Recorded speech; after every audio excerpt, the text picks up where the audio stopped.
All right, a lady that I've been dying to meet for a long time, Miss Joan Armatrading, welcome to Countdown. Thanks very much. First of all, you've had a great success as far as the tour is concerned.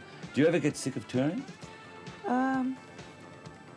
No, not really. It can get very tiring. The Right. way I've been doing it for the last maybe 3 years or so is seemed to be on the road 6 to 8 months non-stop. I know. And then taking some time off. Well, I think I should go back to how I used to do it, which is like tour for a month, take a month off, and then tour like that, because I don't seem to spend enough time at home. Right. Now, there's some varied stories about how you actually got into the music scene. One was that your father was a sort of a sneaky musician in himself and didn't want you to get into the music scene. Is that correct? No, not really. He had a guitar Right. that he didn't want me to play. It was a simple... He didn't say, Joan, don't go into the music business because you're going to end up being a drug addict or anything like that. Right. He just said, that's my guitar and you don't play it. Right. You know, if you want to play a guitar, you get your own. And that was it. But I just, wrote songs, took them to record companies and got a contract. Now, you never sort of learnt guitar either, did you? Well, I taught myself. Right. Yeah, to play the guitar and the piano. Does that give you, I mean, Elton's the sort of the same. Does it give you a better understanding of sort of musical notes or being able to combine different patterns in music? Yeah, it doesn't give you a better understanding of music. It just gives you a better understanding of feel. Feel, right. Yeah, because there's lots of things that I don't know. There's lots of things that I can do, but I don't always know if I'm doing it the right way. Well, Right. that doesn't really matter. Right. To me, anyway. If it sounds good, I use it, and if it doesn't, I don't use it. Right, now one story says that you saw Marianne Faithfull, so that's when you decided to write your own No. songs. No? No, I was going to say she's writing her own these days. No, I was writing songs anyway, Right. and the way this thing came up was somebody asked me had I ever written a song for anybody, and she was the only person I'd ever written a song for, but it was just an exercise. Right. You know, I didn't try and get the song to her or anything. She wasn't like my idol. She wasn't the one who made me start. Well, you have played to against write. with some greats, Bob Dylan.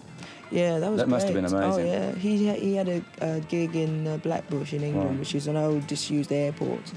And there was me, Eric Clapton, Graham Parker, Blake, and he invited all of us to come on the show.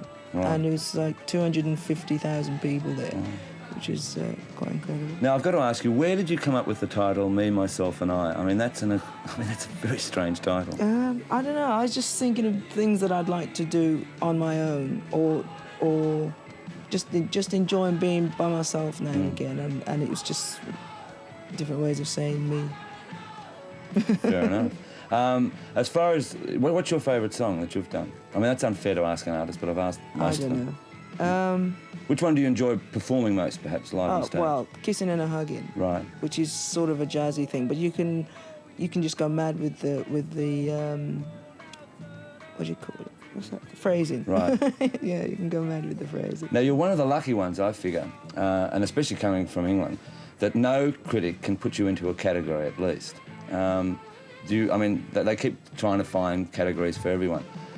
Does that please you, the fact that really no one can do that to you? Yeah, that's all right, because it means I can just go ahead and write the sort of music that I like, and Right. I don't have to keep writing any one style, which is nice for me, because that's what I do. I write songs. Right. Yeah, I mean, they could just call it Joan Armatrading music. Right. go Well, with Joan Armatrading music, your latest single, When I Get It Right, when did you write that? Just before the album. Can't remember when we recorded it, but maybe like a month before the album or Right. something. There's some rather awesome musicians on that album, too. Yeah. Tony Levin playing bass, Joe Morotto drums, Sly and Robbie Right. bass and drums, the Reggae Kings. Right. Ray Yeah, Cooper. Ray Cooper, Yeah. yeah. And, all right, and the film clip, I've got to ask you while we're having a look at it, the film clip, where did all those kids come from? They're not all yours, are they? Yeah, they're all my children. They just appeared out of nowhere, you know. As soon as we started, it was all quiet. It was like 9 o'clock in the morning or something when we started. There was nobody around. And before you know it, it was just full of little kids all jumping onto that roundabout. Right. And you couldn't stop them from being in it if you wanted to, you know. Right. It was really nice. It was a lot of fun. Well, listen, we enjoy your music very much, and as I say, thanks for coming on Countdown. You've got to come back again. Thanks very much. And next time, can you sort of leave the West Indian cricket team back at home, because we don't like being beaten that much. All right? Yeah, they're good, aren't they? Yeah, they're very good. Thanks, Joan. Okay.